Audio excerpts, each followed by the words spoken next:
Good morning, everybody. We are live on Stick House of Destiny. Good morning, everybody. Good morning, ladies and gentlemen. Good morning, old and young. Good morning, ndị mmiri ndị mbụ na ndị egede.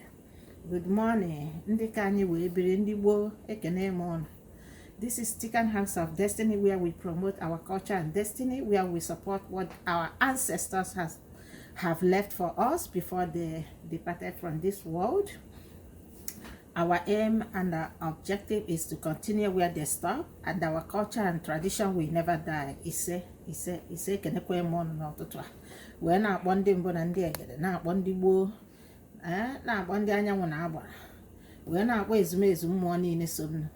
Wee na-akpọ ezumezu mmụọ niile so gị nwa. Gị nwa bụ onye na-enene m. Asị m ọmaka mere ọnụ. Na ọmụwa bụ Njideka, bụrụ Mgbankwọ. Ọmụwa na-ekwu okwu a n'ụtụtụ a wee na-asị ka ọmaka mee n'isi onye ọbụla. Ọ fụrụ gị ebe anya mmiri akọkwana ya n'anya. Ọ ihe m kwuru. Wee na-asị udo dịrị ọnụ. Ọmụwa bụ dibịa nwaanyị bụ ihe na-eweta ka anyị si wee nọrọ n'ụbọchị nke taa. Unu n'anya n'aka m, unu ga-afụ ihe m ji wee bịa taa. Ọ ihe a ka a na-akpọ dragon fruit. Dragon fruit, amara m ihe a na-akpọ ya n'Igbo, mana ihe m mara omenala ndị dị ara ha. A sị na ngapụga ịma inu na-adị m mma ọtụtụ mana amara m atụ. A sị na ngapụga ka nwakpa iji wee mụta isu n'ọnụ elu. I don't know if I got it right, but whatever it is, I'm trying. So ihe mere n'ụtụtụ a bụ na-ekwe na ihe nji wee bịa ya ka a na-akpọ dragon fruit. Dragon fruit a dị mkpa na ndụ anyị dịka ndị otu m ndị akwụkwọ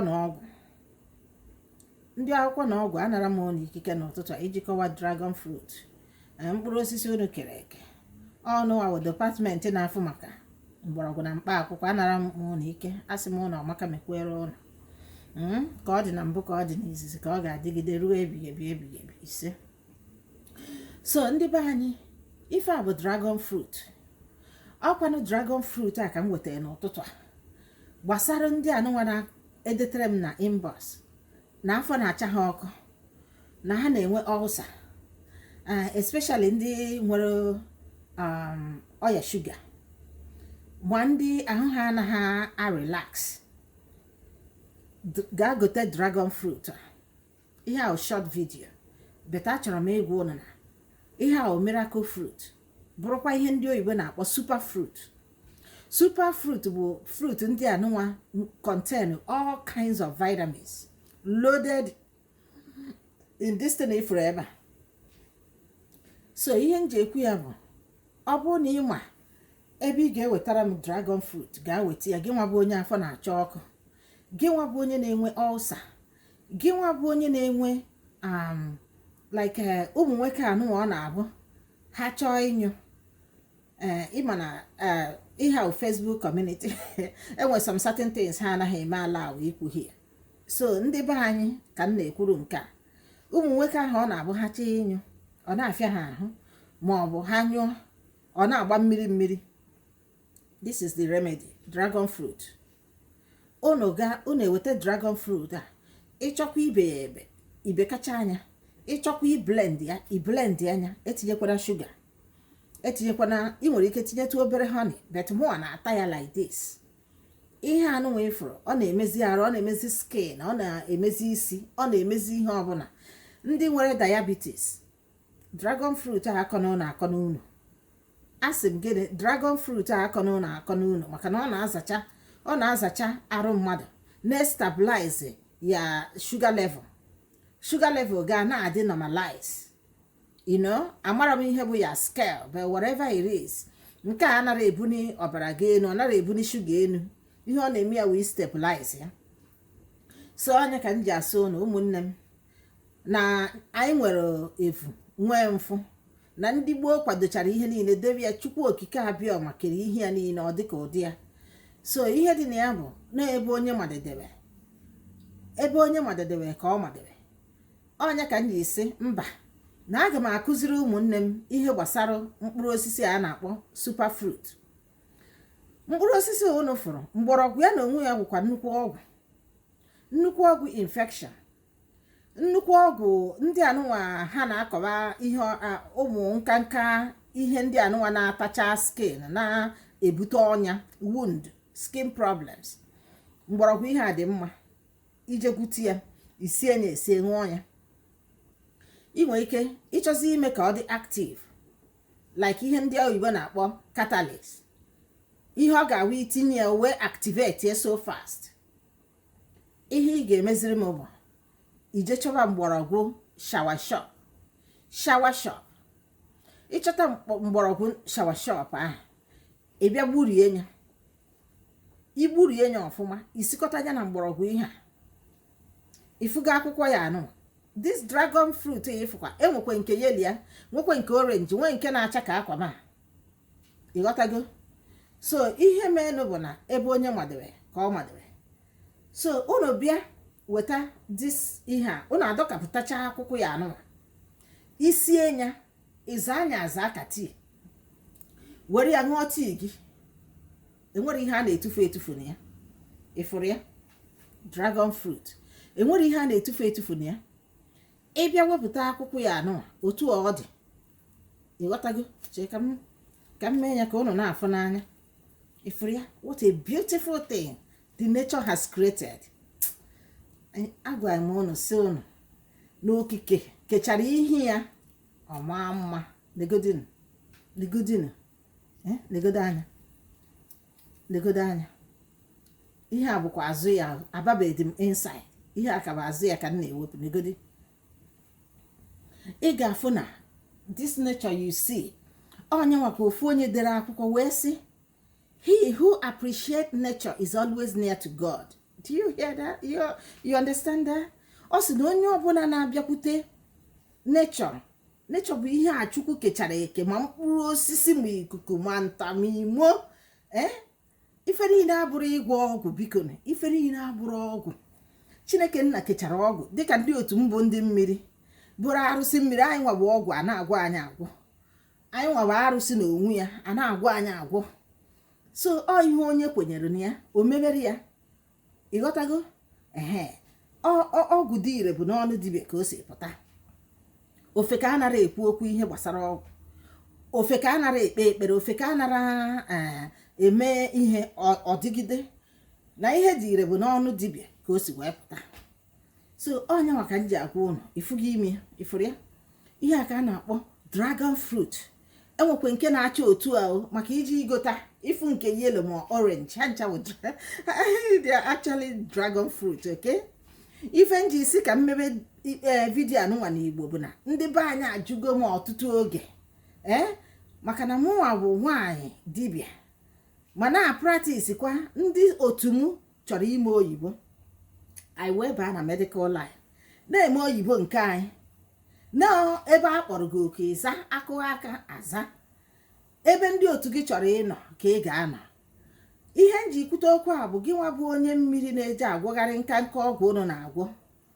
Jụkwa ndị mmiri ma ha anabatakwara ya. Ma were o si na mmiri, ike niile si na mmiri. Ya ka m ji agwa gị sị gị, ihe ọbụla ị chọrọ ime n'ụwa, jụọ ndị otu gị. Ọ bụrụ na ha nabata ya, ọ ga-aka dị ire. Don't misquote me, don't misunderstand me. I'm not saying that these things are not good, they are not effective. They are really effective, but what I'm saying is this. If you are a Marine and you start doing voodoo on crossing, doing all kinds of nonsense, let me tell you something. They will turn that thing to become a witchcraft on you. And that thing you did will start biting you. You brought like, Marines, they don't like anything dirty. They don't like anything strange. Always take permission from them before you can embark or before you go and do anything. Even before you do any kind of consultation, always consult them. Always ask them. That's the rule. Ask them like, when you go to them in your chamber, you tell them, this is what I want to do. Please, can you guys show me? Do you want me to do this? I'm taking permission from you guys. I want to do this. I want to try this. I want to try that. If they don't want it, they will show you. If you are people, who can hear or who can see, they will tell you, you will say it. Before you embark in anything, please. Onye ọbụla nwere ebe o si bịa ụwa. Nke onye kwenye na awa ọkụrụ ya, ịghọtago? So, ndị otu m bụ ife ọbụla nche ime n'ụwa, ọsọkwa ya bụrụ travel ka m na-eme, ọsọkwa ya bụrụ ọrụ ka m na-aga, ọ na-abụ nga ọrụ mbata from hospital, mbata from ọrụ m ga-ejekwa jesi ha nna ana m abatagokwen na anya abatagokwen na-apụkwa nsị ha na anya agawakwan. So ọ gị nwa m otu gị na ndị otu gị si wee kwuo. So ndị akwụkwọ na ọgwụ na-anọwa n'aka m all the time, ha na-anọ all the time maka na ọha nwa odogwu na-agwọ ọrịa. Ịma na asị na eje anaghị ije agwụ, ịghọtago? Ọha nwa asị na Chika dibịa, chi gị nọdebe o wee na-direct ihe niile ọ na-aga nke ọma. So onye maka nji wetara unu ihe a nwere a lot of things, a lot of ideas, a lot of things that I will show you guys. But what I'm saying is, for those who keep inboxing me, please try this first. Your blood sugar. But remember that whatever we are doing here will not stop you from consulting your primary doctor. These are remedies. These are herbal remedies. What we call, ife jenyere ndụ aka. Ịghọtago? Ndị iwe na-akpọ ya alternative medicine. Alternative herbal medicine. That will not stop you from going to the doctor when you are sick and call 911 or whatever code you guys are using in your country when you are sick. Oh, kikekere ndị doctor, ke ndị nurses, ke anyị nchabu ndị na-afụ maka arụ mmadụ. Oh, ikikere enyere anyị ka anyị ji arụ ya. Anya ajọsọ malitere obi ya. Ị ga-ejegodi je jụọ doctor gị sị, inenezie asịsị gị na ihe a na-eme. Imagine na ihe na-emezi with maintenance process like this. Imagine na ị na-eri ihe, ị na-aṅụ ụmụ ọgwụ, ịdịzie sure sị, oh, okay, na ihe anụnwa Stikan House of Destiny na-ekwukwe wee ka m werekwa ya wee na-emezi my sugar ka sugar m ghara arị n'elu ka ọ ghara arị na maka ihe ị chọrọ bụ hypo or hyperglycemic reaction. You understand? So ihe m bịara ebe ịkọwa. So asịkwa m ka ọmaka mere unu na ebe bere ugo bere nke si ibe ya ebere nke kwapụ ya maka na okirikiri ka a na-agba ukwu ose adị arụ ya elu. Ọ bịara egbu gị gbukwa onwe ya. Ya bụ osisi ahụ fụrụ gị wee na-atụ nkwe, asị m egbe eluigwe gbachikwa enya ya siri ukwu fụrụ daa. Ọ fụrụ gị ebe anya mmiri akọkwana ya. Asị m ọ gbakwara nwunye di gị ya gbakwara gị nke ọma ka m na-agọ n'isi gị, ọfọndụ ka m na-agọ n'isi gị. Ebe anụ maka unu ga na-achọta anyị onye nwere ihe ajụjụ ya tụnye na inbox anyị. Ya bụ Stikan House of Destiny. Ọ bụ ode ndụndị n'ụwa niile. Ebe anyị nọ kpọmkwem bụ na America. Bet ihe ọbụla ị chọrọ anyị ga na-enweta ya. Gbaa anyị n'ekwentị, gbaa anyị na WhatsApp, gbaa anyị na Instagram, Twitter, gbaa anyị na all the social media platforms. Okay? Ebe ọbụla ị chọrọ ịkpọ anyị, anyị ga-aza gị. Ịghọtago? N'ụdị ọbụla. So ị nwekwe nsogbu ọbụla, ọ bụgodị na ị mara onye ị ga-consult, ma ndị dibịa ma ndị ụdị ọbụla n'ife omenala, n'ife gbasara ihe omenala na ụdị ọbụla, kpọọ anyị ga-direct gị. Ị na-enwekwa nsogbu spiritual problem, ịkpọkwazi anyị ga-enyere gị aka ịpụta na ya bụ nsogbu. Ịghọtago? Maka na nke ahụ ka a kpọrọ anyị oke ya na ebe onye bi ka ọ na-awachi. So onye ka m ji asị unu biko na for those who don't hear or who can understand Igbo, I'm teaching about this dragon fruit. Dragon fruit is one of the super fruits that you can use that can solve a lot of or maintain. Is a nutritional fruit. Nutritional food in the sense that it is loaded with lots and lots of vitamins that can nourish your body, that can stabilize blood sugar, that can help you maintaining your good weight, balancing your hormone and harmonizing your body. Sometimes superfruit can go a lot. They can heal you. Sometimes our immune system is up and down. Superfruit is one of them that can help your body to heal. Especially when you have wound, when you have skin infections or dermatitis or any kind of skin issues. Superfruit helps. If you constantly eating it, or you can get the roots. The roots are very, very effective, I'm telling you. So is what I have used, is what I have done that I'm teaching you. It's not an alternative from seeing your doctor or consulting your special doctor or primary doctor. But this is a nutritional food, is a nutritional supplement. That's why I'm teaching it. So what am I saying? You have to eat those things that can maintain your body, that can balance the sugar, that can help your body to heal and distress, whatever thing that is stressing your body. During relaxation, you can use it, you can eat it. I'm about to cut the inside so you guys can see the inside and see how it looks like. My job is to continuously showing you plants and herbs and leaves that you can use to help your body, to heal your body, to, as a nutritional supplement. I hope you get it. I hope you understand it.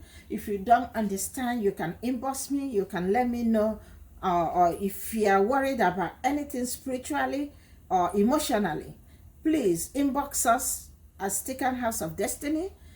You can also send us or contact us on Messenger. I will return whatever your call or message is. I will return it back. Okay?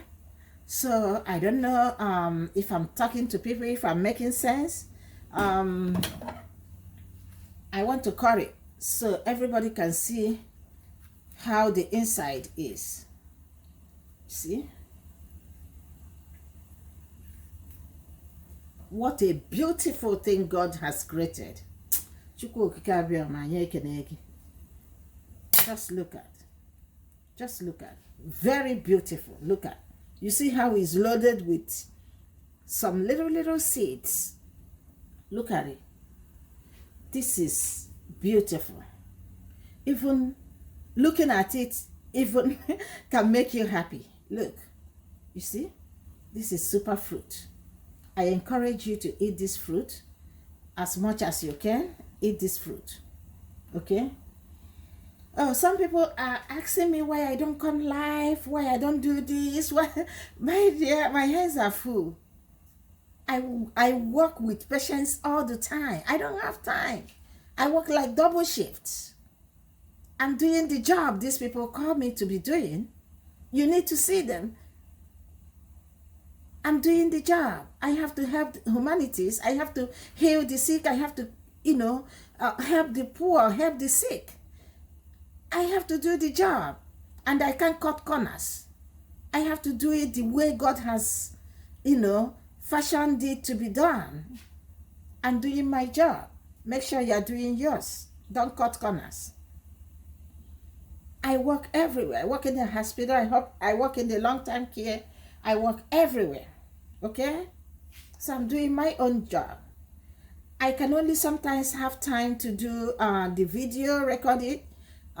Like now I'm doing this. I'm getting ready to work. Can you imagine if I'm doing live and everywhere is scattered and I'm running helter-skelter? It doesn't make sense.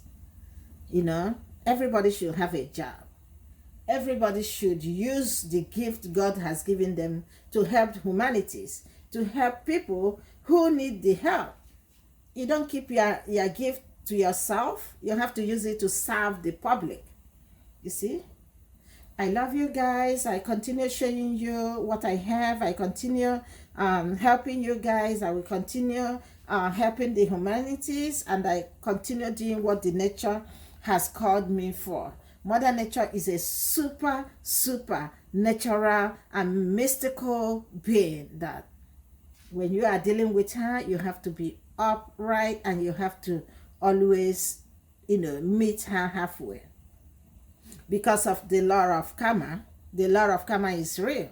What goes around comes around. So think about what you do to other people and think about what you do to yourself. Because run, later, you will pay for it in your next life.